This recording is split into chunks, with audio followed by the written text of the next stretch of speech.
Greetings, I'm Robert O'Mara. I'm happy to offer a new online political science course during this winter session of 2008. It's Political Science 377, Politics of the Caucasus and Eurasian Republics. Let me tell you a little bit about what we'll be studying and a little bit about the reading materials, how this particular course is set up.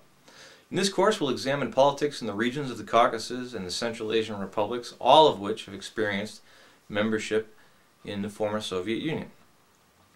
And among these states we'll be looking at Armenia, Azerbaijan, Georgia, including the separatist regions such as South Ossetia and Abkhazia.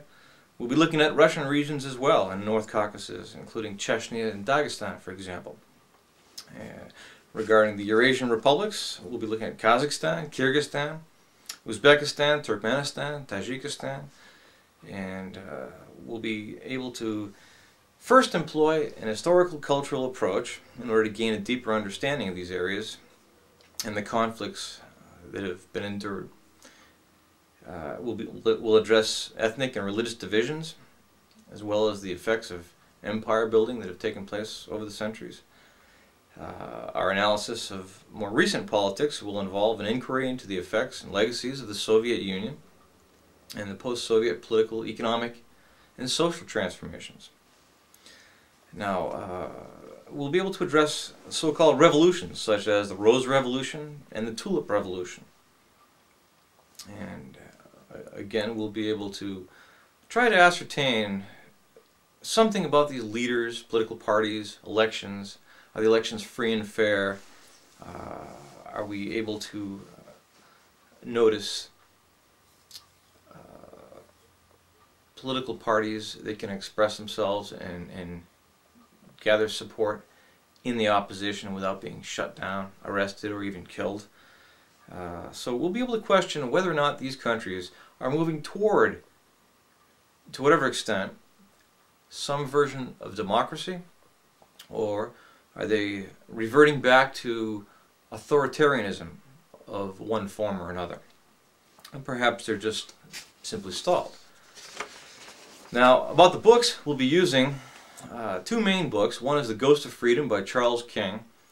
Terrific book. It's just come out in the last couple weeks of December.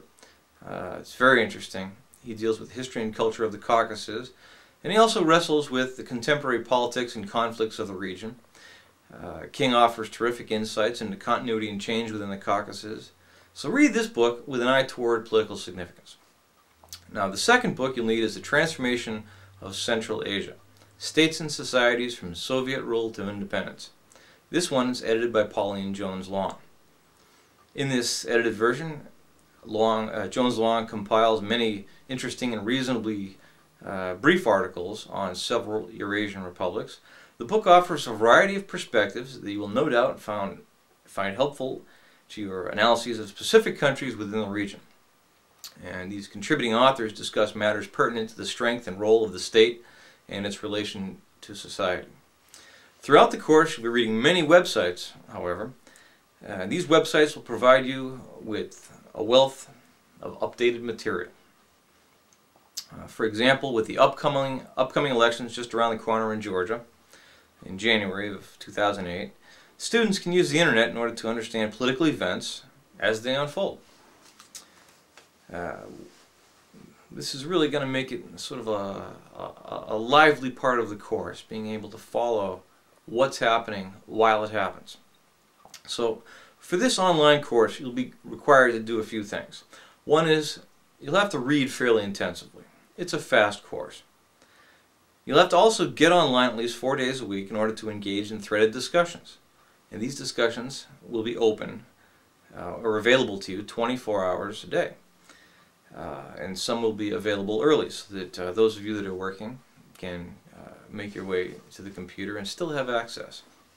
You'll have to post 2 or more responses for each class session, or unit as we'll call them, and you'll help to elevate the level of each discussion by thinking and responding and working with other people. Now, there are no tests, but you'll have to write one good research paper of moderate length. Above all, critical thinking is important. This course is not just about memorization. It's not just about spitting back facts. It's about thinking. So let's use these sources that we have and think about the political, social, and economic transformations that have been and are occurring. No doubt we'll have plenty of room for debate, a lot of gray area. Black and white's kind of hard to find as we're moving into these post-Soviet years of countries moving into economic and political development, which does not always square with the kind of political and economic development that Washington would like to see. So, if you have the basic skills to use email and search the internet, you'll be able to navigate the online platform of this course fairly easily, I think. And in case you have any trouble, you can call the 24-hour help desk at 1-800-569-6505. They're very helpful, and they can get you started and set up. If you have any questions for me, please give me a call at 413-537-7901, Monday through Sunday. So I look forward to seeing you in class. Good luck.